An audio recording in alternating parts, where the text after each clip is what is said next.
Yeah, let's try that one again. Hi guys, thanks for tuning into my video. Now this one's just going to be as quick as I can make it. We've had a couple of people that have had some issues with setting up a new character. It is pretty straightforward, but there are a few things that you need to be aware of when you're setting up the character, and this is pretty much the fastest way to do it. So that being said, this is using the latest version of Invector, which is the Invector Shooter 1.3.2, I believe. I've also got a few of the other add-ons in here, but I'm just going to be making the base shooter controller. So you come into the asset store. Now I've got this character here, which is the bodyguard's character. It's a free set, so we're going to try it with that one today. Just import that model into your project, and then of course we're just going to come into the scene here. Now this is how we do it. We go to Invector. We want to create a shooter controller, so it has all of the benefits. What I'll be doing here today is I'll actually be setting up a shooter controller, which is the same as the one in the demo scene with the inventory. So let's go through that. We're just going to create shooter controller, and then we need to find our model that we're going to use. Obviously this one here is selected the plane because I've got that selected in the hierarchy, and that's not what we want to have. So I'm going to come here, we're going to search our assets for bodyguard. So here we go, we've got a couple of different bodyguards. Let's go with this one, I think. No, this one here with the hat. He looks pretty cool. And this is actually already set up. So in the new version they've actually got it that defaults to the basic ones that you want. So we've got the Invector Shooter Melee and the V Shooter Melee camera straight. We're just going to straight up click create, and then at the 0 point it's got that. I'm just going to bring my plane down to the 0. I don't know why it's jumped up all the way up there. Now you can see we've got a plane for our guy to walk on. Now if I click play now, you'll see it should pop up, and it is actually ready to go with the character already set up and moving. Of course he's moving via, not via root motion, which is how I usually prefer to have mine, but that doesn't really matter. I'm also going to turn off the lighting for that if I can, see whether do we still have shadows in play mode. I think we do. Yeah, it's just got to make it a bit difficult to see things. So I'm actually going to turn off shadows on my directional light just so we don't, so we don't have any issues as we go in. And I'm just going to turn on the lighting. Now of course everything should be lit. Oh, we still have that big shadow. Why do we have that big shadow? I don't know why. I thought I turned it off to no shadows. It doesn't matter. Anyway, let's have a look. So now we've got our shooter controller. You can see everything by default is set up pretty well. We can go in here, we can change all this stuff, but we want to just try and get it to have all the stuff that is on the shooter demo scene. So without actually looking at it, I already know the basics of what to put on it. The first thing we want to do though, once we've got the guard set up here, you'll see that it's got everything as a child, and then in the root it has the hips and everything like that for the skeleton, but the mesh sits separate to that. Now we've got our capsule collider here that's roughly the height of the player. We can adjust that a little bit there. If we want to have that, and see it's not really meeting his head, so we can grab our capsule collider, click on this little edit, and just raise it up a little bit so it matches the height of his head. We don't really want to drop it down too much on the bottom, because what that's going to do is it's going to make our character's feet sit up either higher than the platform or lower and maybe sink into the ground. So it's roughly okay where it is there, but you may adjust that if you do think that he's sitting up high off the ground, or if he's sitting too low on the ground. Alright. What we need to do now is we need to go back to Invector, and in the basic locomotion tab we need to go to components, and first thing we want to add is the ragdoll. Now there's a reason why we do the ragdoll first, and that's because when we start putting on some of the other components, it actually creates colliders, and there has been a problem in the past where those colliders can cause an issue with some models that might not be full humanoid or in the right pose, that cause the ragdoll to read the model wrong, and it places the ragdoll in the wrong spots, and then you have a broken item and you have to start over again. So what we want to do first is just put the ragdoll first. You'll see it's going to pop up with the automated system here, and we've got hips. Yeah, everything seems to match up where it needs to be. It's actually pretty good for this. There's a generic template which we can choose, just ignore that for now. We've got it set to human. I'm going to go create, and now you can see it's created the bounding boxes for the ragdoll on there. The head sits up a little higher. You can adjust that when you really need to adjust it, but for now that's pretty good. Except for see our arms out here have a little bit of an issue, so I think that's the problem with this model itself. This model here isn't in the full T-pose state. It's actually got its arms angled forward, and that's caused a little bit of a problem. So it's best to get models that have the proper T-pose. This one here doesn't seem to, so we're going to turn off the lighting for that so we can see, yeah, you can see the arms come out this way. Alright, so the next thing we want to do now, or the next thing I like to put on there, is just go through the components list, and I'm actually going to put in footsteps next. This is the footstep script. See, it's going to create little colliders on the feet bones, and then on here that's where you put in your default surfaces that it's going to move with. Now of course if we start running around it should pop up with some footstep sounds. It's not really placing it on the terrain, but that's fine. Where the plane is set to default and untagged, I'm just going to put that as concrete, so it's got to make that noise. But anyway, that doesn't matter. Back to the acting. So let's have a look at this now. So we've got the footsteps, we've got the generic actions are already on there, but there's a few other actions that we can put on there to match up to what we need. We want a generic animation, because that's a generic action. We want the generic animation, throw that in there, and then we're going to want head track. Has already got the head track on it. Hit damage particles, one that we can do. We can throw that on there. We don't really need it, but this just allows you to put in so damage effects. So when it gets hit anywhere in the body, it'll play this little blood splash effect from that spot, which is cool to have. And then we go to, instead of going to components, we're going to go to actions. We've already got the generic action, which is already comes default on there. We're going to add in the ladder action. So this here is so that when you actually want to use a ladder in the game, this is how it runs this script. So the next one we're going to do, that's all for that. Resources we don't need to worry about. Melee combat's the next one. So we go to components, we go melee manager, add that on there, and now you can see it started creating the hitboxes. So again, this model is a little bit rough because it's not in the T-pose, so the hitboxes here should be a little bit more extended, but that's fine for now.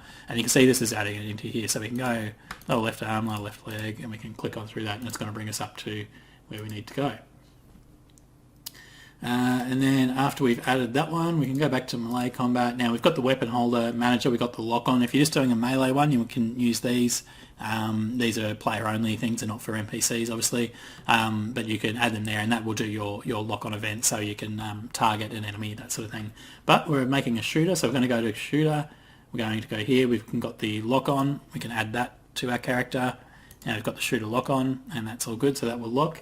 But now we need to deal with the inventory. So let's go to Invector, let's go to inventory, and we need to add the item manager to the player. Now it's going to pop up with this little window, and this is where it gets funny, because when you look in here, nothing comes up, and you're like, well, I don't know what to put on it.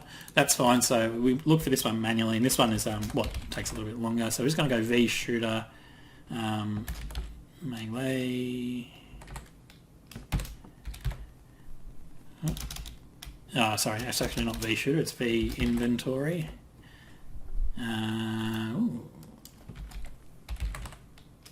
Shooter. Alright, let's find it the manual way. So this is what I say, this one here, it usually gets me out. It's just sort of, everything else is really quick and to put through, but this takes me a little bit longer because I just have to go through and find the actual item. We want to go to the item manager folder, and we want to find the prefabs, and then we need inventory shooter melee. So there was no V, that's why I couldn't find it. Inventory shooter melee into the prefab drop list there, and then the item list data we can actually click on here, and we want, don't worry about the builder items because that won't be there. You'll have melee and you'll have shooter melee, and we want the shooter melee because we're creating a shooter controller. Then we're just going to click create. Now what might happen is you might be clicked on here and it says please select the player to add this component. You need to have your player selected in the hierarchy, and then it will pop up with the create button. You click create, and now we have the inventory and everything that comes with it in there. So we can bring up our items filter. We're just going to add that to 4. Going to put melee, shooter, ammo, and we'll just have those for now. And now we can draw from all of those different lines there. We're just going to add, we'll have it auto equipped, and we're going to add some shotgun ammo, shotgun shells. We're going to add, we're going to say have 10 of those. So now when we play, it's going to auto equip our shotgun. And yeah, it's going to look a little bit funny because obviously it needs to be set up in the screen. We can run along now, we can do all that, and if I put it away, we can punch and kick, and we can jump and roll, and everything works as it should. Yeah, this model is a bit funky, and you can see there, because I'm not in root motion, see how it sort of has that burst there where I'm rolling a lot faster than I seem to be walking.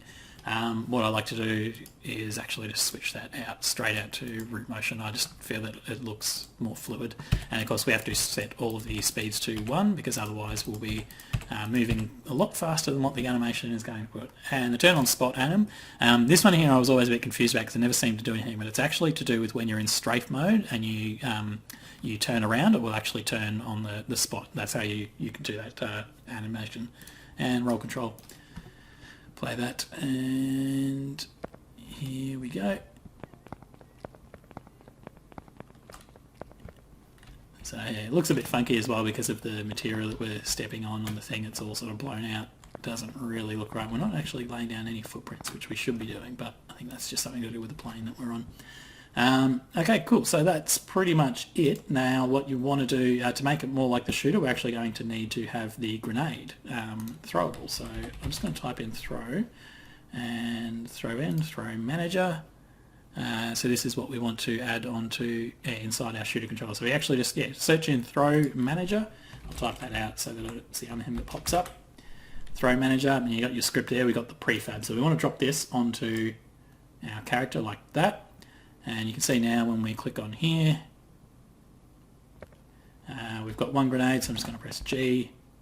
And it's going. That's all set. Now, of course, yeah, it just looks odd because of the arm placement with the shotgun, but that's up to why is that still rolling around? That shouldn't be. It's a bit strange.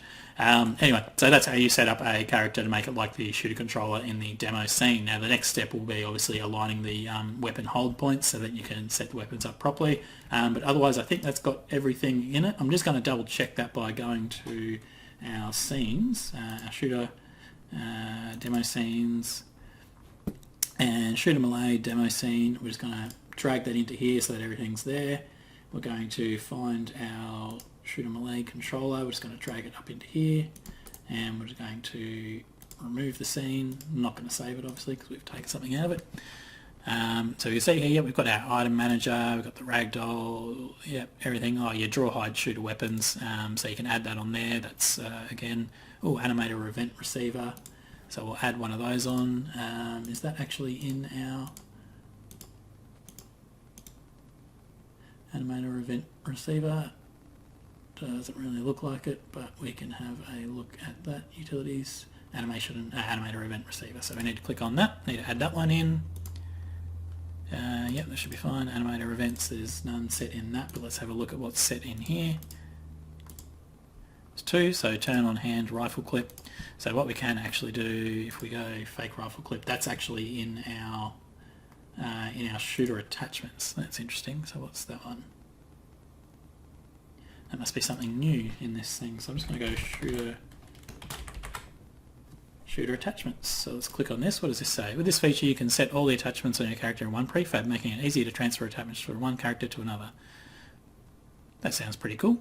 Maybe we want to add that. So this is something that's actually new. I'm going to drop this in here because if you can have a look, that's where it sort of sits there.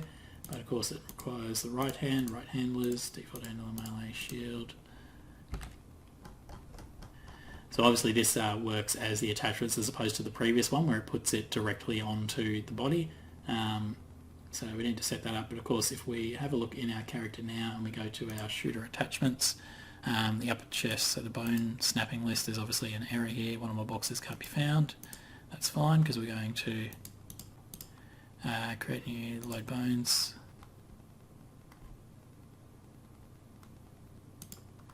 Apparently it's not finding the upper chest, so we're going to load bones, upper chest. Doesn't seem to want to let us actually add that, so body struct. Yeah, interesting. Alright, this one's going to need another system or another video to set up, so we can create a new body struct. If we load bones, there we go from that. So right hand, spine, yep, upper leg. I see. Interesting. Alright, this I'll do in another video because I don't want to blow this one out, but this is basically how you would set this up quite quickly to get fairly similar to what we've got. Let's just go through. We've also got a message receiver script, so let's go to our other one, Invector, Utilities, Message Receiver script. And there we go. Message receiver, message listeners, close events. We don't need to worry too much about that for now. And you can go through and just have a look at the settings between shooter melee for any of the items that you've put on. So this one does actually have a few things, but this is for the draw hide weapons, which we didn't put that on, did we? So I'm going to go Invector, shooter, components, draw hide shooter weapons. And there you go, that's that one there. Anyway, that's how you put it together. Hopefully this was a little bit helpful for you for when you're making a new character. And of course we've got him there, and you can do a little bit of adjustments to the ragdoll and how that works. So if we click on this and we go to our ragdoll script, where do we put it? Step. No, alright, so we have to click on the arm itself. Got our right hand, receiver, attack object, that's capsule collider, we want the right arm, right forearm, should be the one that we want, so where is our capsule collider? Here we go. We don't want it on that, we want it on the Y, no, X-axis, there we go. And we can just blow that up a little bit. Move it into a better position for what we want. I'm just going to go 0 that out. Oops, 0. And then of course we bring it down a bit more. And that's how you can edit the collider for the ragdoll. So when we click on our ragdoll, see it sits a little bit better with the rest of it as opposed to sort of being joined like that. Anyway, hope this video helps out just somewhat and gets you on the right track for setting up the characters correctly in Invector.